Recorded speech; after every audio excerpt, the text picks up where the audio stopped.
per parlare di scuola la nostra redazione si è recata ed ha intervistato il preside dell'Istituto Tecnico Agrario Duca degli Abruzzi di Padova. Sentiamo l'intervista e poi ritorniamo in studio con il dibattito. C'è stato un problema in una classe dove effettivamente i termosifoni erano freddi. Ho dato comunicazione alla provincia e il giorno stesso sono venuti a sistemare i termosifoni. Per quanto riguarda le infiltrazioni d'acqua relative al tetto della palestra, la palestra è stata sistemata nel 2014, sono stati spesi 10.700 euro da parte della società sportiva che occupa la palestra di sera. Poi quest'estate, in seguito al maltempo, il tetto si è rovinato ulteriormente e adesso la provincia ha già appaltato i lavori e la ditta anche che provvederà a riparare un'altra volta il tetto della palestra. È un piccolo angolo dell'intera palestra che non toglie ai ragazzi la possibilità di fare l'attività didattica che viene fatta regolarmente. La palestra è in sicurezza, la palestra è agibile, i miei collaboratori scolastici provvedono continuamente ad asciugare questo piccolo angolo di pavimento bagnato. Quando piove di notte arrivano alle 6 di mattina e sistemano il tutto. Quindi i ragazzi non hanno mai perso un'ora di lezione. Quando sarà sistemato? Sono già stati appaltati i lavori, quindi quanto prima. E verrà ritinteggiato anche la parte di muro che attualmente ha il catrame che è colato in seguito alle infiltrazioni d'acqua. È arrabbiata per le critiche che sono arrivate a questa scuola? Certamente sì, i lavori vengono effettuati, la provincia ha sistemato, ha ristrutturato un'ala dell'istituto, l'ala dove attualmente si trovano gli uffici, sta ristrutturando un'altra ala, ha terminato i lavori della stalla, ha terminato i lavori del caseificio e continuamente quando ci sono delle segnalazioni gli architetti, gli ingegneri della provincia vengono e cercano di riparare una scuola che ha ormai quasi 150 anni e ha bisogno di continui lavori di ristrutturazione.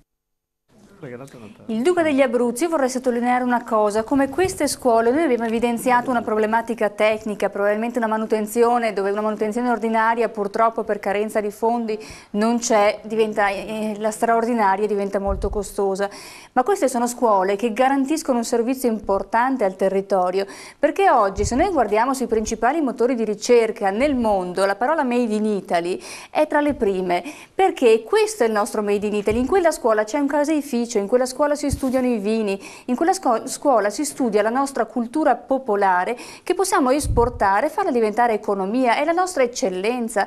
Quindi queste scuole hanno bisogno di struttura, hanno bisogno di mezzi, hanno bisogno di posti locali dove poter lavorare, oltre ovviamente a dei docenti responsabilizzati, ben pagati e che possano svolgere il loro lavoro. Professor Casen, prego, parlavamo prima di finanziamenti che mancano oggi al nostro territorio e di una scuola che ha bisogno e chiede un intervento, una presenza dello Stato. Ma lo Stato è assente in molte cose, è presente stranamente in talune altre. Cioè dove ci sono i grandi appalti lo Stato è presente. Per il principio più spendo più guadagno. Non si sa chi guadagna, ma qualcuno ogni tanto lo prendono all'ultimo momento, proprio quando scadono i termini, è vicino alla prescrizione. E quindi non possiamo aspettarci altro. D'altro canto questa riforma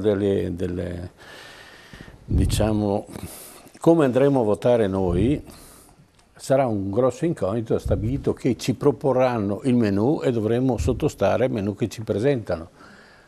Potremmo anche, io divago un attimo, rifiutarci di andare a votare, ma tanto quelli che vanno a votare comunque la percentuale ci sarà, ci saranno i vincitori comunque e chi sta a casa ha perso sempre.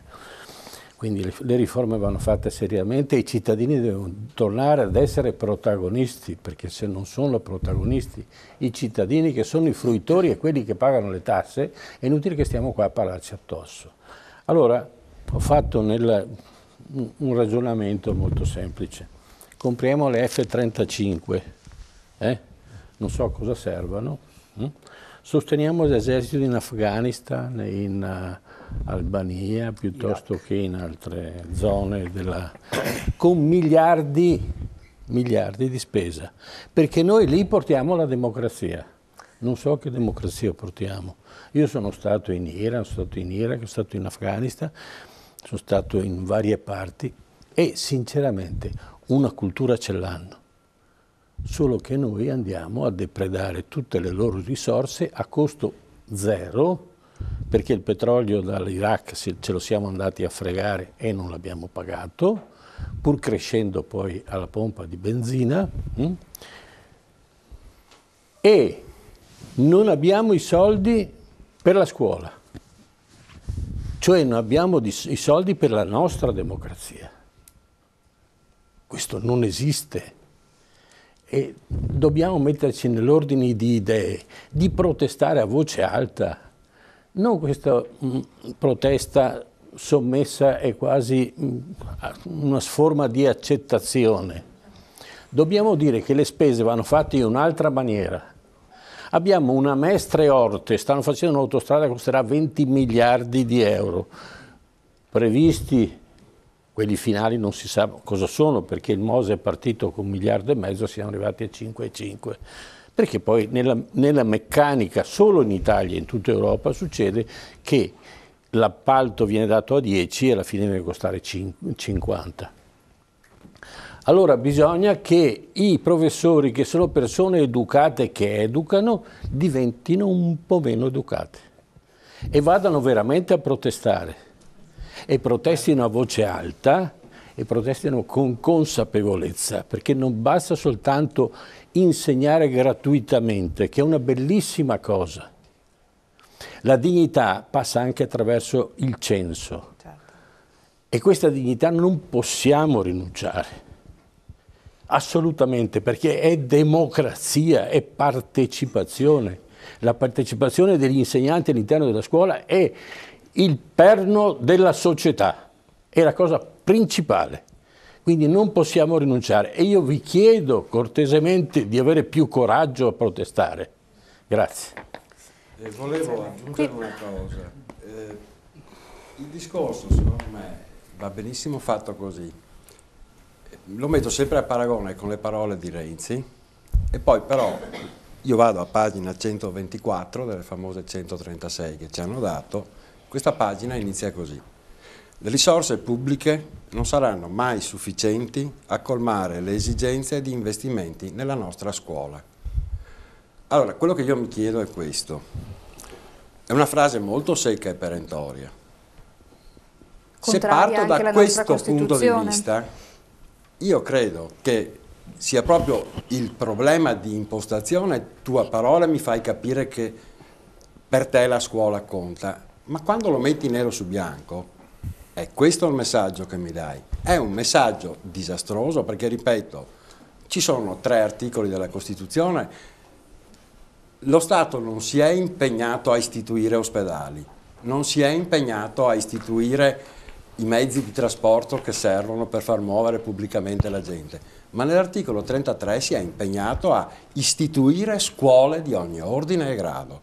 Io credo che una dichiarazione come questa, su un documento che dovrebbe diventare programmatico e poi forse decreto o qualcosa del genere, sia, almeno dal mio punto di vista, incostituzionale, anticostituzionale. È una negazione dei principi della Costituzione. A questo, nella nostra proposta, noi contrapponiamo quello che prima era serpeggiato. Nel resto d'Europa si spende di più. C'è una media, sì, certificata del 6%. Noi, del PIL di ciascun paese.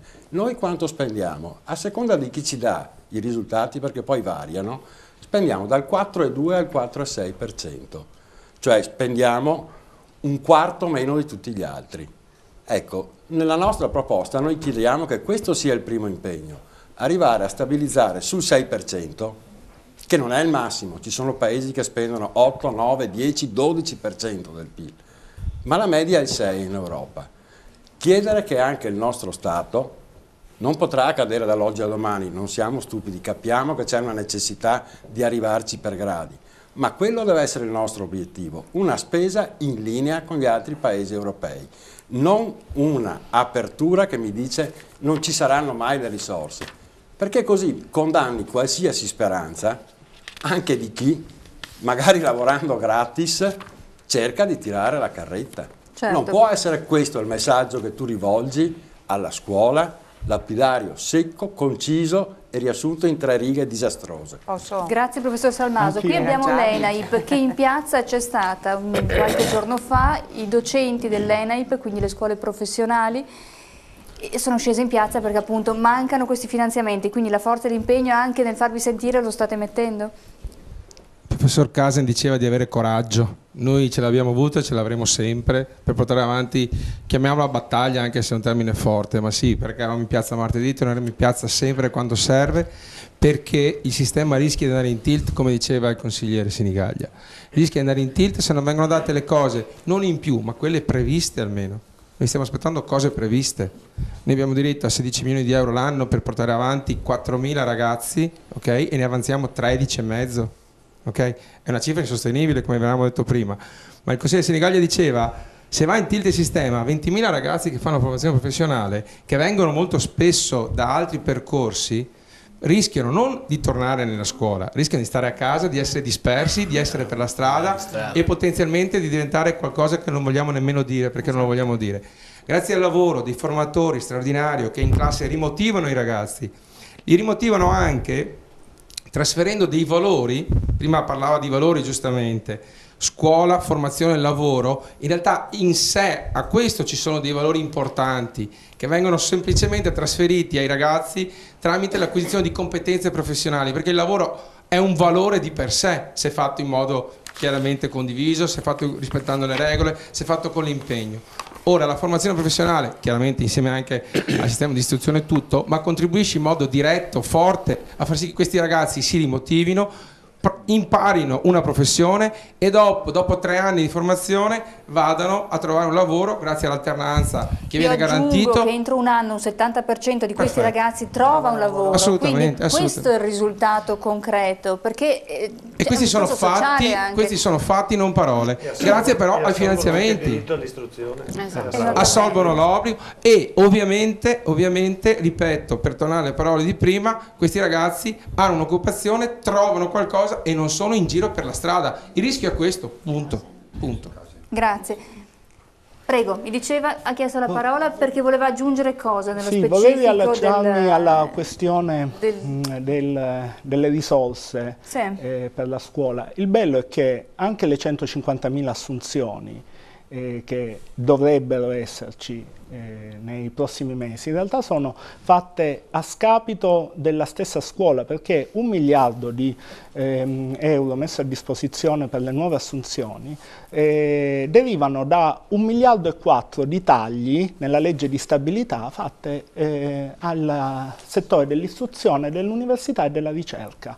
Quindi è un gioco a costo zero, se non a vantaggio dello Stato. Inoltre i nuovi assunti con il nuovo meccanismo di scatti di merito capiterà che un neoassunto con 10 anni di precariato si ritroverà con una ricostruzione di carriera pari a 0. Avere 10 anni di precariato per chi sarà assunto l'anno prossimo o avere 0 anni di precariato sarà la stessa identica cosa, si partirà dallo stesso livello. Gli scatti, così come sono previsti, oltre che essere scatti, sono scatti di merito previsti solo per i 2/3 dei docenti per scuola, tra l'altro con un meccanismo che ha dell'assurdo, non 2/3 dei docenti in Italia o in una regione, ma 2/3 dei docenti per scuola.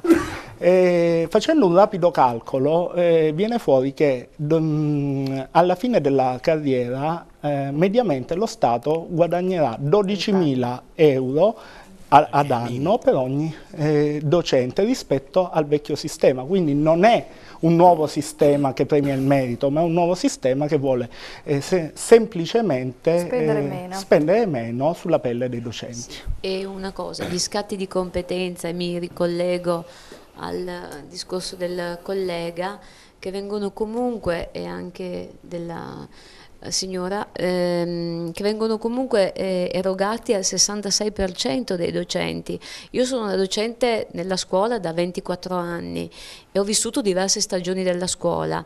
Dal 2008 in poi la legge Gelmini, Tremonti, ha previsto di risparmiare 8 miliardi di euro nella scuola e da quell'anno si è visto un smantellamento della scuola pubblica e io, che ho vissuto quegli anni, l'ho toccata con le mie mani. Quindi perché può accedere al merito solo il 66% dei docenti? Mi chiedo. Poteva accedere al merito con la riforma Brunetta il 75% dei docenti. Adesso scendiamo ancora. Ecco, questi sono degli aspetti. Ho potuto, attraverso la nostra associazione sindacale professionale, ho avuto l'opportunità formativa, anche personale, di studiare il documento della buona scuola e effettuare seminari di legislazione scolastica anche sulla buona scuola in tutto il Veneto, e quindi mi sono anche potuta confrontare con colleghi di vario genere. Quindi nel documento ci sono degli aspetti, a parte il primo punto che è quello sull'assunzione, sulla stabilizzazione dei precari, ci sono aspetti, valutazione, merito, che a mio avviso andrebbero rivisti con una controriforma che parte dal basso. Grazie. Prego, se vuole passare il microfono. Sì, poi dicevamo, si parla tanto di merito, ne parlava... Si presenta gentilmente così a casa. Prego. Alessandra Pellegrino e sono la coordinatrice provinciale dell'AGNAF di Padova, nonché una docente del Duca degli Abruzzi, tra l'altro. No, dicevo, anche il consigliere parlava prima tanto di merito, l'abbiamo ripetuto tante volte, ma nessuno ci ha spiegato poi questo merito su cosa viene valutato, quindi l'oggettività, perché prima si parlava il merito dato anche in base alla formazione del docente, corsi di aggiornamento che vengono pagati dal docente, mentre comunque la formazione e l'aggiornamento dovrebbe essere pagato dal nostro governo. Io voglio solo ricordare, perché ogni giorno mi chiamano appunto dei soci, che per poter partecipare ai PAS o ai TFA, cioè i cosiddetti corsi abilitanti, che fra l'altro non permettono a questi docenti neanche di poter essere in questi 150.000, pagano circa 3.000 euro, perché poi dipende dalle varie associazioni, dalle varie università, senza mettere in conto le spese, perché ci sono docenti che da Rovigo magari il corso abilitante gliel'hanno attuato, o a qualcuno anche a Milano, ecco. Quindi le spese... Un corso abilitante, per chiarire a caso, un corso abilitante 3.000 euro di costo 3.000 euro di a costo. Insegnante, diciamo, che è già insegnante ma non è riconosciuto tale. Non è riconosciuto, altri corsi erogati da altre associazioni, Forcom o quant'altro, costano in media dalle 700 ai 1.500 euro a 2.500 euro. Questi corsi spesso alcuni nostri colleghi sono costretti a farli perché altrimenti si vedono tagliati fuori da queste famose graduatorie. Fra l'altro poi il merito su cosa? Sugli invalsi. Prima si parlava di classi pollaio, ci sono docenti che si trovano ad insegnare con classi di 25 alunni, fra l'altro magari con alunni assolutamente eterogenei, altri docenti che magari sono in situazioni diverse perché magari sono in delle scuole più centrali, ovviamente con un'utenza diversa, ma io credo che sia una riflessione banale, ma sicuramente c'è una differenza tra il docente che ha 25-28 alunni di ogni genere, appunto di diverse estrazioni sociali, comunque con una preparazione diversa rispetto al docente che magari è un docente di liceo centrale e quant'altro, mentre poi il famoso, se viene valutato sul test invalsi, è uguale per tutti. Cioè, quindi questo merito, io vorrei che ci spiegassero su cosa viene valutato. Certo. Ci sono 3 indicazioni, mi sembra, sul merito, la parte didattica, la parte della formazione e la parte... Però ecco, prendete, anche quel documento è oggetto di discussione adesso, cioè non è che è scritto il 66% e rimarrà il 66%, cioè penso siano dei criteri. Anzi, che viste devono tutte le critiche che ci sono state a questo, è già stato accantonato. Certo. Ma è giusto che sia un documento che è una base di discussione. Quindi su questa cosa, perché la valutazione dei docenti è una cosa estremamente difficile e delicata. perché poi porrebbe all'interno delle scuole, diciamo così, delle graduatorie difficilmente comprensibili e via di seguito. Anche la proposta, ad esempio, del valutazione da parte degli studenti delle scuole superiori o dei genitori, nel caso di studenti della scuola media o elementare, è una cosa che lascia molto perplessi, va studiata attentamente, diciamo così, ecco, da questo punto di vista. Quindi, e concordo con quello che diceva il consigliere, praticamente su queste cose il sindacato è molto impegnato a una discussione con il Ministero, diciamo così, per andare a correggere delle cose che chiaramente non possono stare in piedi in quel modo. Quando questa proposta dei 2 terzi e 1 terzo è passata nelle scuole, questo ha scatenato, perché provate a pensare, adesso dico quest'ultima cosa, se una persona non rientrava nei 2 terzi all'interno di una scuola, ma c'era magari la scuola vicina dove lì erano meno e lui aveva più punti rispetto a chi aveva questi indici, allora questo docente passava in quest'altra scuola perché così poteva avere nella proposta della buona scuola è quasi auspicata questa migrazione per rendere un po' omogenea. Incredibile, cioè questo avrebbe creato il caos nella scuola. Concordo pienamente con quello che sta venendo fuori, però volevo focalizzare anche un po' l'attenzione sul discorso del reclutamento, perché adesso andiamo a, diciamo, fare questa specie di sanatoria, andando a riassorbire le GAE. Guardate, abbiamo anche qui delle perplessità, perché voglio dire, le GAE sono le graduatorie ad esaurimento. Allora restano fuori delle persone, quelle che vengono immesse in ruolo. Di che cosa succederà di queste persone? Organico funzionale o non organico funzionale, a disposizione per le supplenze, per i progetti? Tutto da scrivere, ok? Speriamo tutto da scrivere. Comunque il 1° settembre 2015 è prossimo, voglio dire, no? Ecco. Dopodiché però io direi un'altra cosa, ed è venuta fuori, no? Dal discorsi dei colleghi precari. Anche qua, piano programmatico. La prima cosa che dovrebbe essere fatta è decidere che cosa deve fare una persona, uno studente che vuole diventare insegnante, ok? Perché allora decidiamo una volta per tutte che tipo di bagaglio dovrebbe avere, la preparazione universitaria che deve avere, perché dobbiamo finirla, PAS, TFA, concorsi, ad esaurimento, non ad esaurimento. Voglio dire, chi si avvicina alla scuola capisce che è una follia tutto l'accavallamento di normativa che c'è e soprattutto l'incertezza rispetto a una persona che attualmente sta frequentando l'università di dire: ma io se voglio fare l'insegnante, che tipo di preparazione devo avere? Allora noi ci aspettiamo che il decisore politico decida: 1, che tipo di scuola vogliamo disegnare, 2, come deve essere il profilo dell'insegnante. Da qui, riforma gentile docet, da qui almeno ai prossimi 10 anni, perché se no è una pia illusione pensare che noi eliminiamo il precariato e infornando, diciamo, tra virgolette, queste persone, abbiamo poi risolto il problema e nel frattempo non sappiamo il profilo. Le classi di concorso, perché scusate, adesso siamo a regime con la riforma Gelmini delle superiori, cioè nel senso che quest'anno, il 5º anno, fanno l'esame di maturità con le vecchie classi di concorso.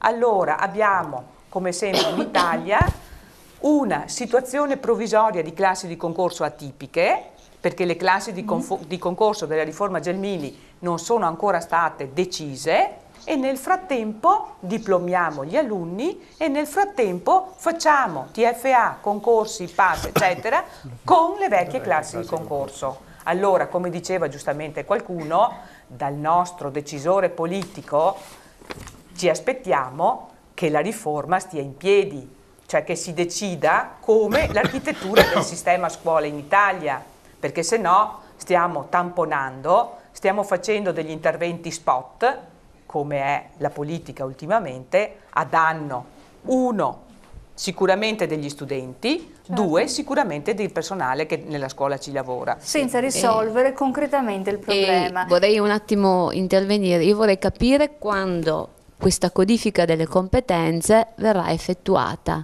Lo chiedo pubblicamente, perché si parla di censimento, doveva esserci un censimento di chi era inserito in GAE entro il 31/12, si parla di una codifica di competenze degli insegnanti, si parla di innovatori naturali premiati dal MOF, si parla di una discrezionalità del 10% dei dirigenti scolastici per il FIS.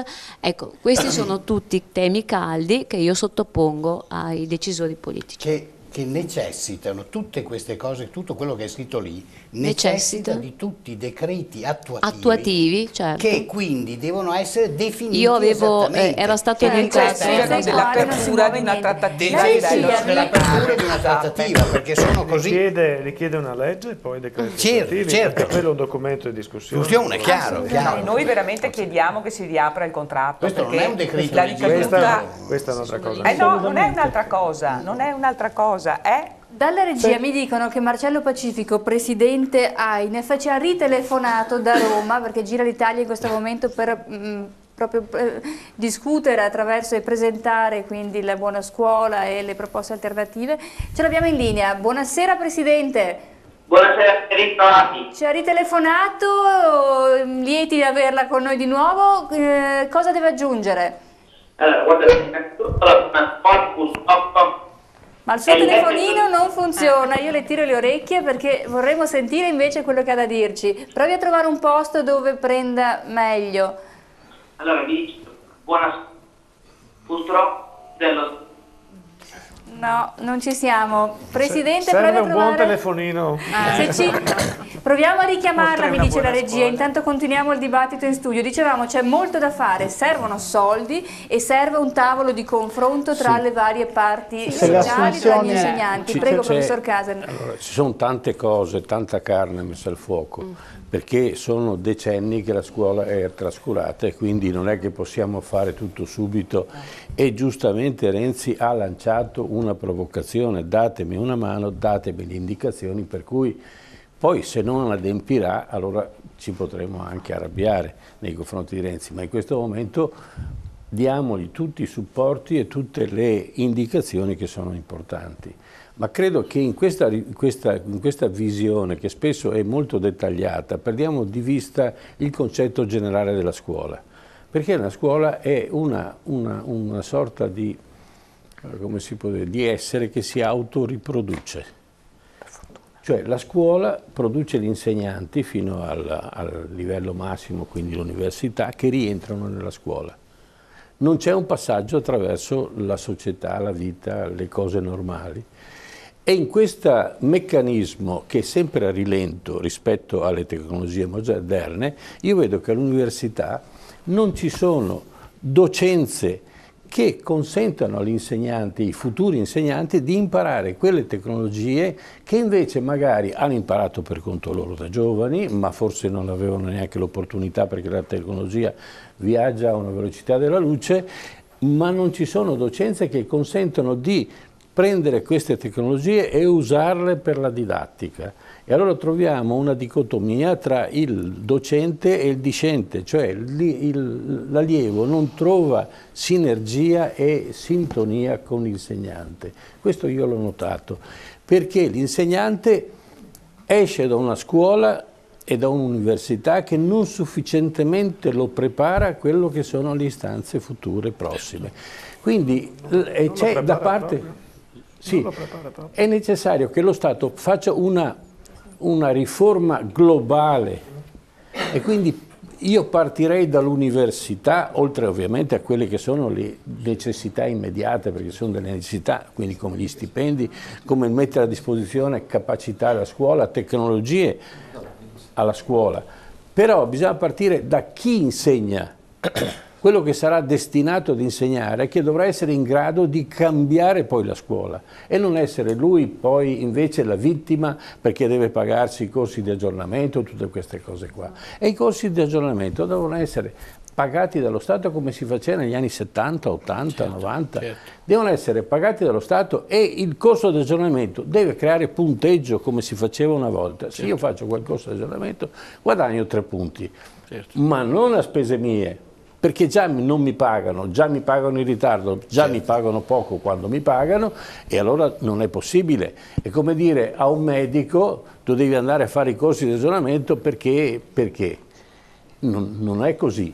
Allora bisogna che questa riforma vada vista nell'immediatezza, perché ci sono delle situazioni da tamponare, ma poi va vista ad alto livello. Come ristrutturare la scuola? Cioè l'alternativa alla scuola, alla riforma Gentile del 23, che non è mai stata fatta. Cioè vedere la scuola, qual è la scuola del terzo millennio. Certo. Abbiamo in linea il Presidente, buonasera, abbiamo riprovato su un altro numero, le diamo un'altra possibilità, riesce a collegarsi? Grazie, eccolo qua. Ottimo, prego, ci ha ritelefonato, vuole aggiungere qualcosa?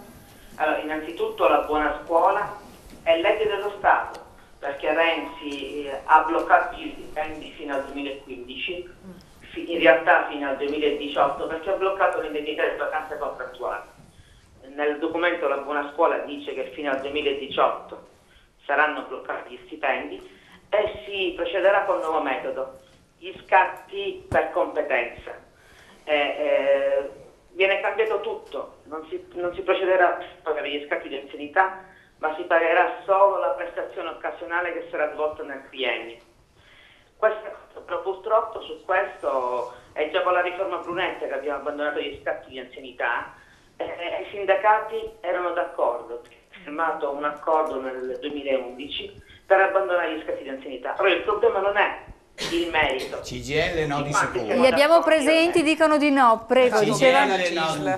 E neanche la CISL.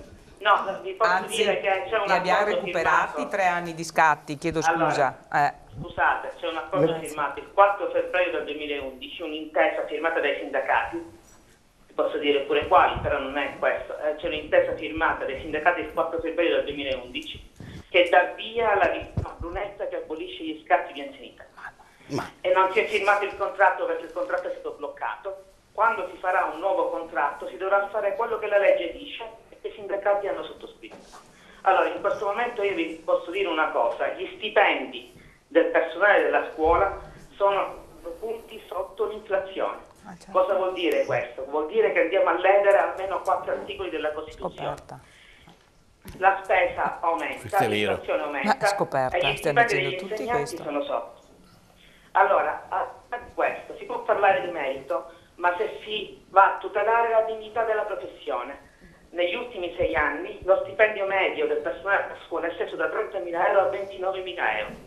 Allora in questo momento c'è bisogno sì parlare di merito, per carità. Ognuno nella scuola c'è chi lavora di più, c'è chi lavora meglio e c'è chi lavora peggio, però non bisogna ledere la professione. Questo è il primo punto che noi andiamo ad affrontare. Il secondo punto sono gli scatti di anzianità ai precari.